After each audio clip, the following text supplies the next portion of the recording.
Assalamualaikum warahmatullahi wabarakatuh dan salam sejahtera. Berjumpa lagi kita di Pendakwah Teknologi. Masihkah anda ingat tentang pelaksanaan 5G dekat negara kita sekarang ni? Adakah anda tahu apa yang sedang berlaku dan akan berlaku tentang pelaksanaan 5G tu? Okey, dalam episod kali ini saya akan buat satu ulasan tentang perkembangan isu pelaksanaan 5G di negara kita ni. Okey, kalau anda tengok video yang saya buat sebelum ni yang bertajuk 5G dalam kenangan, selamat tinggal 5G Malaysia tu, saya ada ulaslah rumusan sejarah pelaksanaan 5G dekat negara kita ni dan juga isu-isu yang dibangkitkan tentang sebuah syarikat yang bernama Digital Nasional Berhad ataupun lebih dikenali sebagai DNB. Okey, video tu kan saya publish dekat YouTube pada 12 Disember 2021 dan beberapa hari lepas tu iaitu pada 15 Disember pihak DNB tu dia melancarkan rangkaian 5G mereka lah secara rasmi. Dan pada waktu tu jugalah pihak YTL Yes tu melancarkan pelan 5G mereka. Okey, lepas tu saya adalah buat beberapa video testing 5G semua tu kan. Kemudian dalam sebulan macam tu saya tak cakap apa tentang 5G. Okey, sebenarnya kan ada beberapa perkara yang menarik yang berlaku sejak selepas saya upload video yang bertajuk Selamat Tinggal 5G tu. Okey, adakah anda tahu pada 14 Disember tahun lepas tu, sehari sebelum pelancaran rangkaian 5G oleh DNB tu kan, ada sebuah NGO yang nama dia Gegar Malaysia ni, mereka menyerahkan satu memorandum kepada Ketua Pembangkang iaitu Datuk Seri Anwar Ibrahim. NGO tersebut menggesa kerajaan supaya membahaskan isu DNB itu dalam persidangan Dewan Rakyat. Saya dah baca dalam memorandum tu dan saya rasa kandungan itu agak menarik jugalah. Okey, mungkin satu hari nanti insya-Allah saya akan buat video asing lah untuk nak membahaskan isu-isu yang dibangkitkan dalam memorandum tu.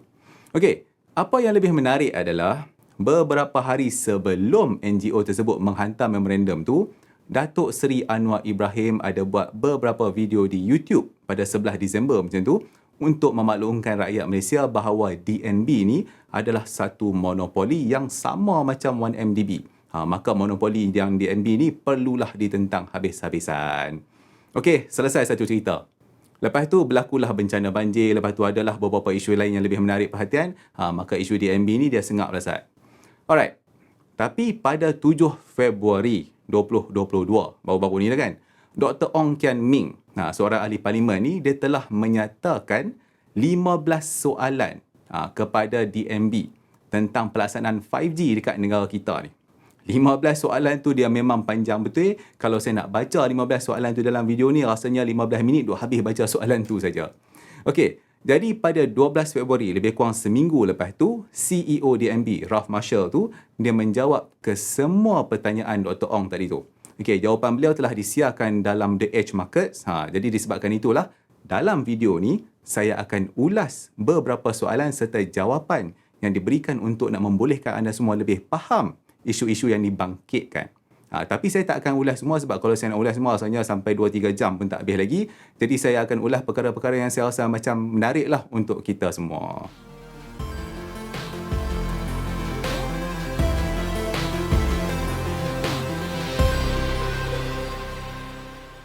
Okey, kita start dengan soalan pertama. Dalam soalan pertama tu, Dr. Ong tanya kepada DNB.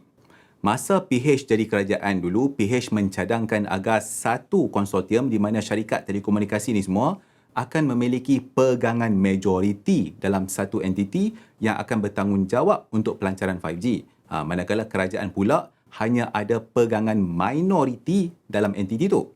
Okey, jadi kenapa Kerajaan Perikatan Nasional ni ataupun PN ni dia pergi tukar idea PH tu di mana sekarang ni kerajaan kita memiliki 100% entiti yang bertanggungjawab untuk pelancaran 5G. Jadi kat telco-telco kat negara ni kan dah bertahun-tahun uruskan perkhidmatan telekomunikasi macam 4G semua tu. Jadi bukankah mereka ni lebih layak untuk nak buat 5G kalau nak dibandingkan dengan DNB? Jadi itu soalan dia. Lebih kurang macam tu lah. Okey, jawapan Ralph Marshall pula adalah, okey, tapi sebelum tu saya kena beritahu kat anda satu benda lah.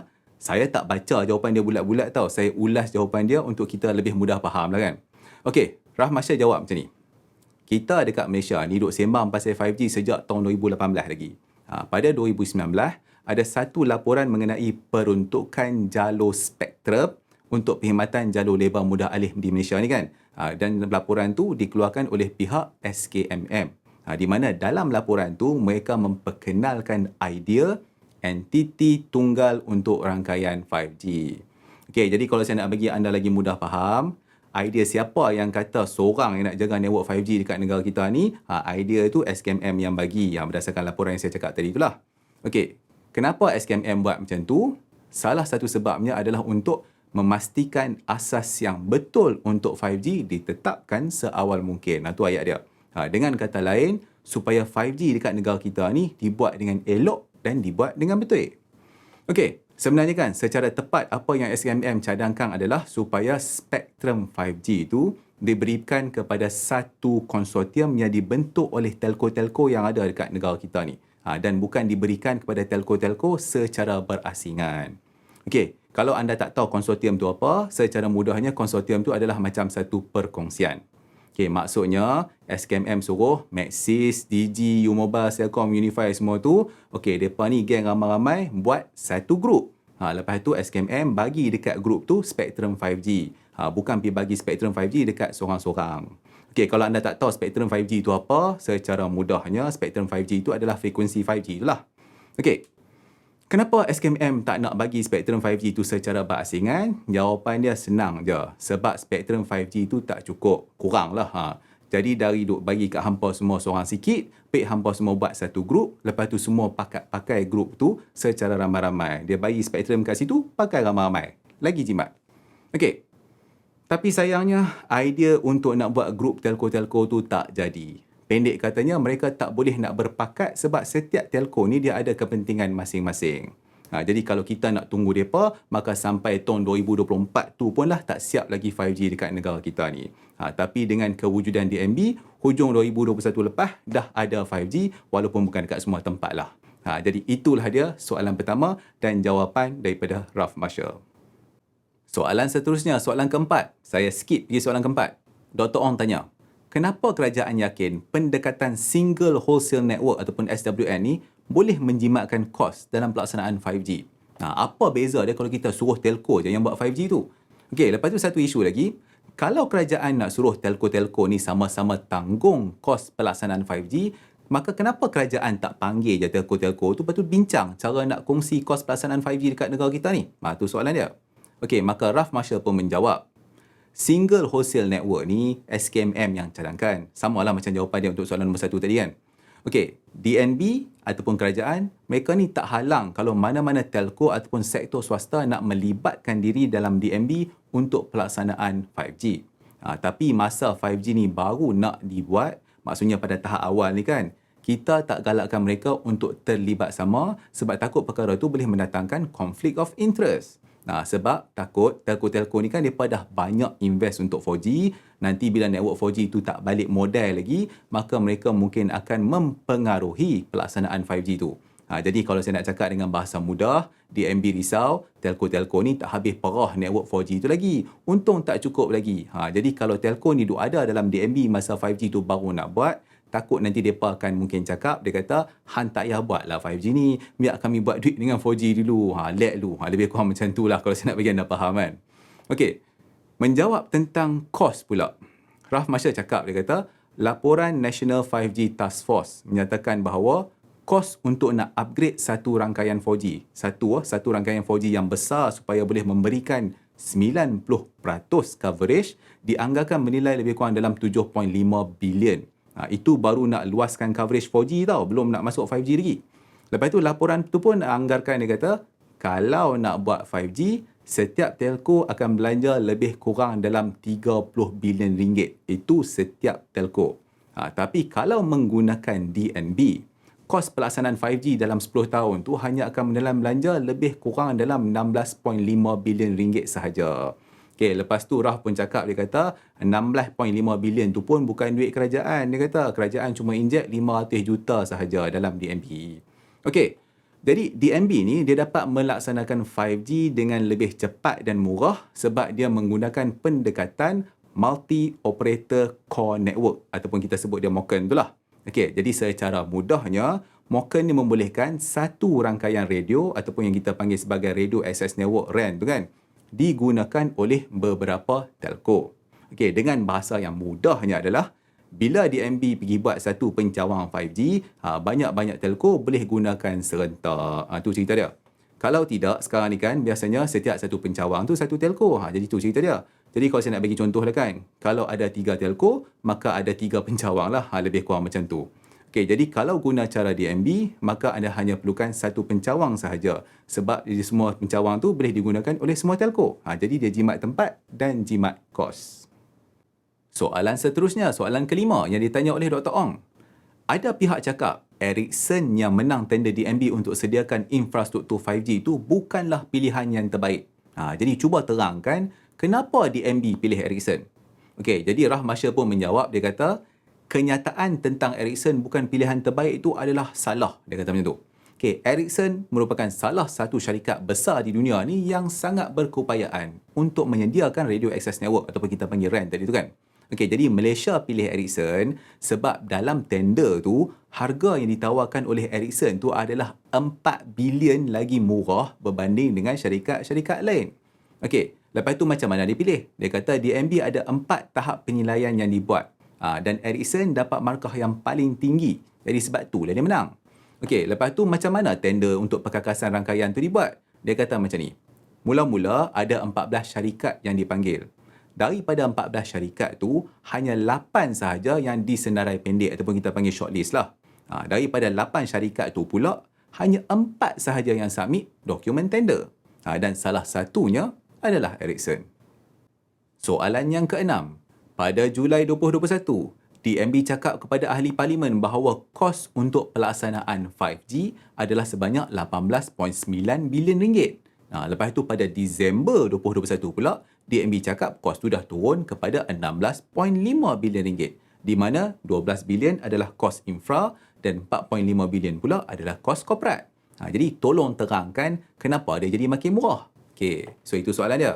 Maka Rahmasya pun menjawab. Dia kata, pada Julai 2021 tu, kos pertama tu adalah anggaran sebelum rangkaian 5G tu dibuat.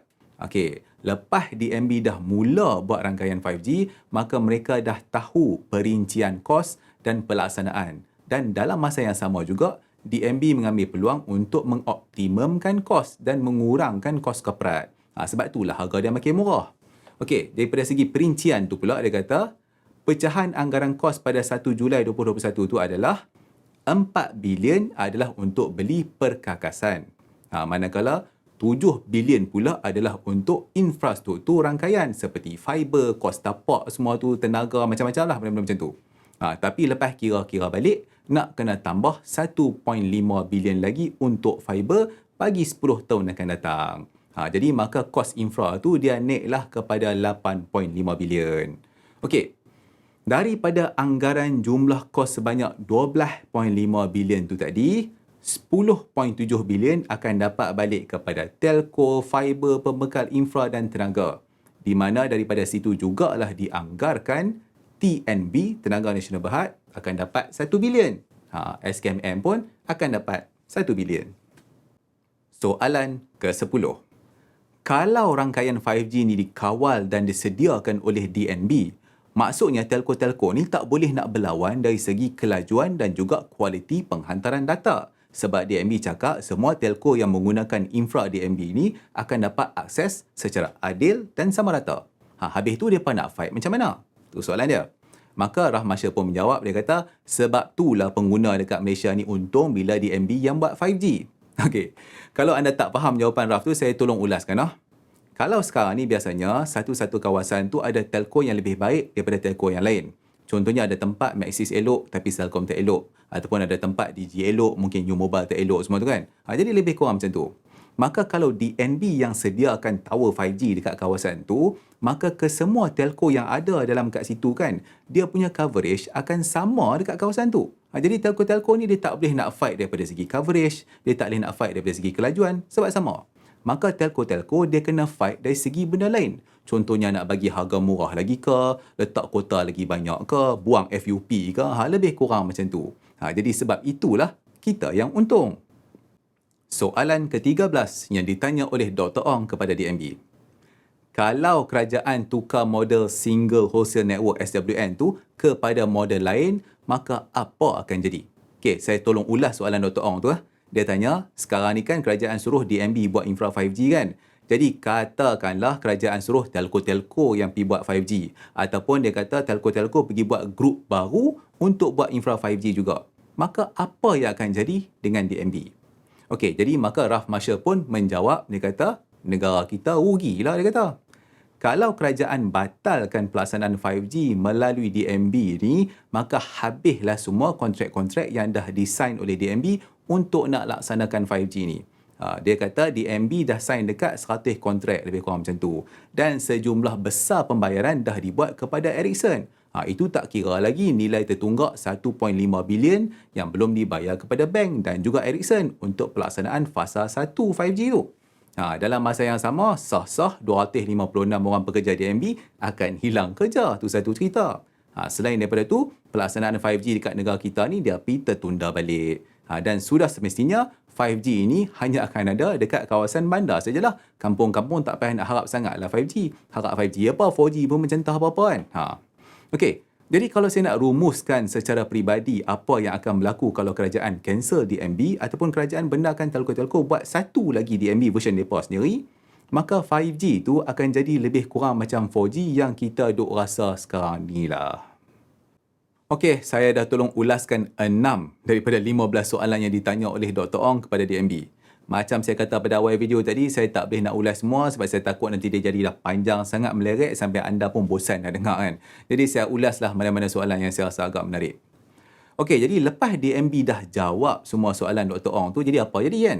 Okey, pada 14 Februari 2022, Dr. Ong tanya balik kepada CEO Maxis, Celcom, Digi, U-Mobile, semua tu dia tanya melalui satu surat terbuka. Di mana dalam surat tu dia tanya 10 soalan kepada telco-telco tu.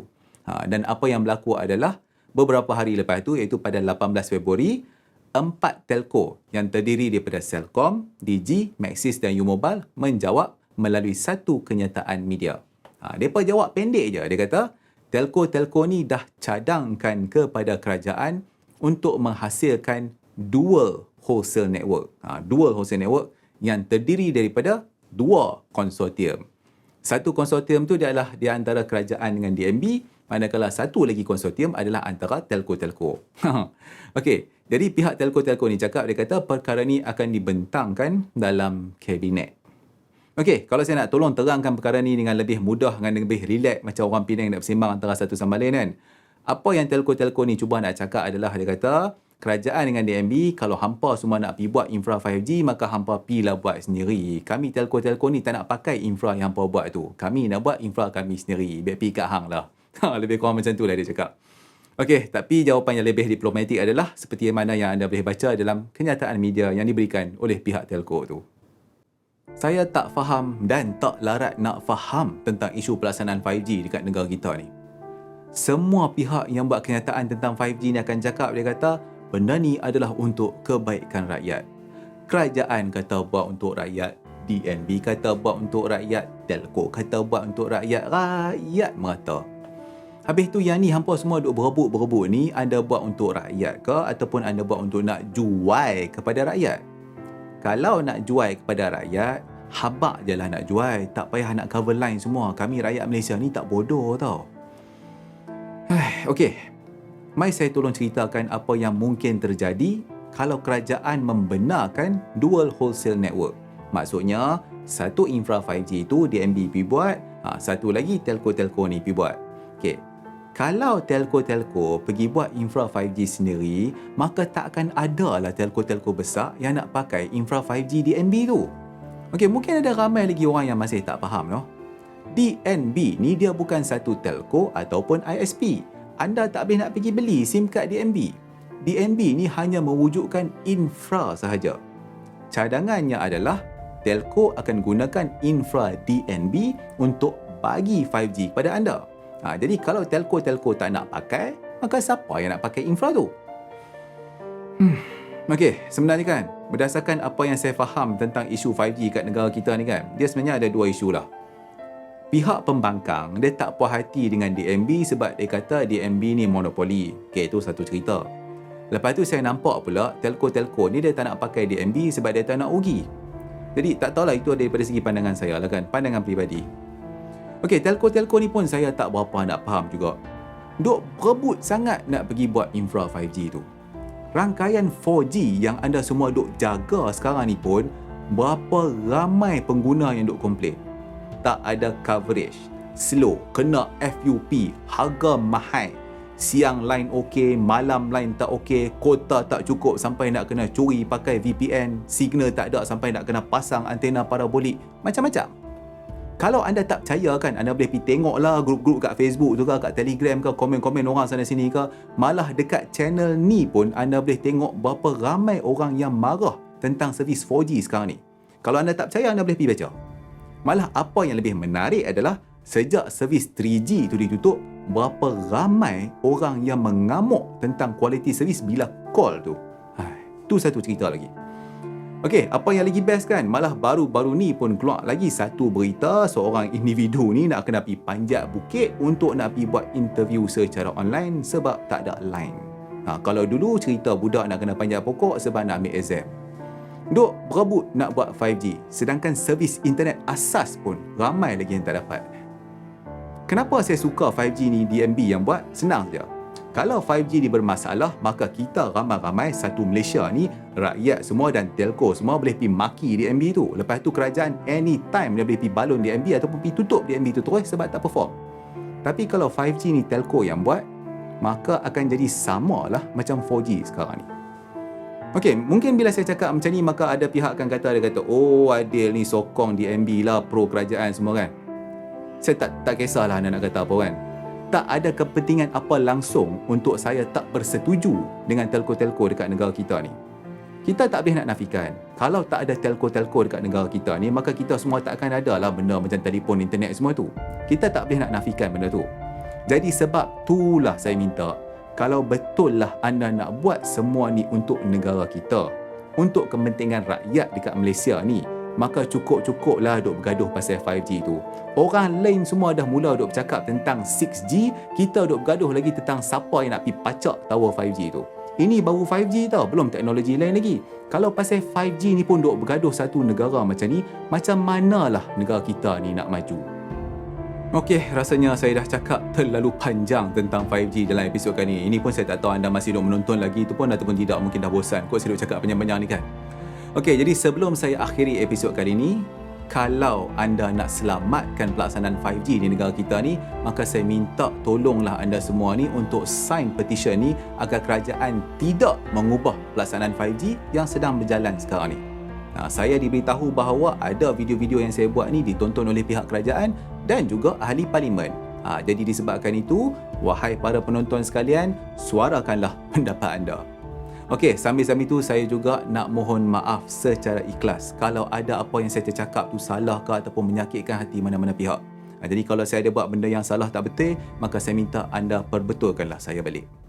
Okey, terima kasih kerana menonton episod kali ini. InsyaAllah kita akan jumpa lagi dalam episod yang seterusnya. Assalamualaikum.